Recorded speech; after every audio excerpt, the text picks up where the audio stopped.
যে তোমার খুশির জন্য হার মেনে নেয় তার কাছে তুমি কখনোই জিততে পারবে না। যে কান্না লুকিয়ে একবার হাসতে শিখে গেছে তাকে তুমি হাজারো চেষ্টা করে কাঁদাতে পারবে না। কাউকে ভালোবাসার আগে তুমি জেনে নিও তুমি তার প্রিয়জন নাকি প্রয়োজন। যে ভীষণ ভালোবাসতে পারে সে প্রচণ্ড অভিমান নিয়েও দূরে সরে যেতে পারে। জীবন নিয়ে গল্প লেখা অনেক সহজ, কিন্তু গল্পের মতো করে জীবন সাজানো অনেক কঠিন। যে তোমাকে খুব ভালোবাসে তাকে ধোঁকা দিও না। নিজেকে একবার প্রশ্ন করো, এই পৃথিবীতে এত মানুষ থাকতে সে কেন তোমাকে ভালোবাসলো।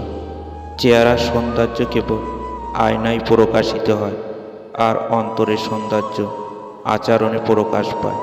একটাই, আজও মানুষ চিনতে পারলাম না। মূর্খ লোকেদের জন্য কখনো সমাজ নষ্ট হয় না, সমাজ নষ্ট হয় তো শিক্ষিত লোকেদের মূর্খ স্বভাবের জন্য।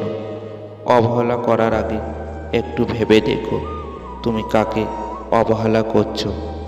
পৃথিবীতে ভালোবাসার অধিকার সবারই আছে, কিন্তু পাওয়ার ভাগ্যটা সবার নেই। একা থাকা অনেক ভালো, কারণ একাকিত্ব কখনো বিশ্বাসঘাতকতা করে না। কাউকে এক বুক ভালোবাসা দেওয়ার পর যে ছেড়ে যাওয়ার সে তোমাকে অবশ্যই ছেড়ে যাবে। এখন মানুষগুলো বড়ই অদ্ভুত, মন ভেঙে দিয়ে বলে ভালো থেকো। পরিস্থিতি যতই খারাপ হোক না কেন, যে যতই তোমার সাথে খারাপ ব্যবহার করুক না কেন, নিজের উপর থেকে কখনোই বিশ্বাস হারিও না। অনেক ভালোবাসা সম্পর্ক শেষ হয়ে যায় ছোট্ট একটা শব্দ দিয়ে, ভালো থেকো। স্বপ্ন শেষ হয়ে যাবে ঘুম ভেঙে গেলে, আর মানুষ চলে যাবে স্বার্থ ফুরিয়ে গেলে। যে খুবই ছোট্ট একটা শব্দ, যা সম্পর্কের মতো একটা বড় জিনিসকে ধ্বংস করে দিতে পারে।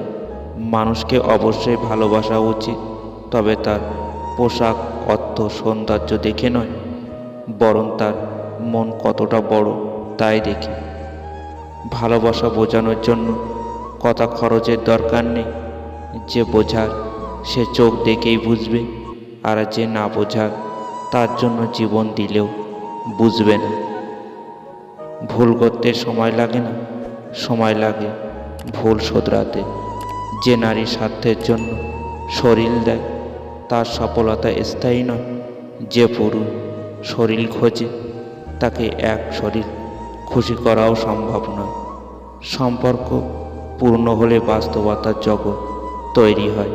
অবহেলা শুরু হয়, কমে যায় গুরুত্ব, বেড়ে যায় দূরত্ব।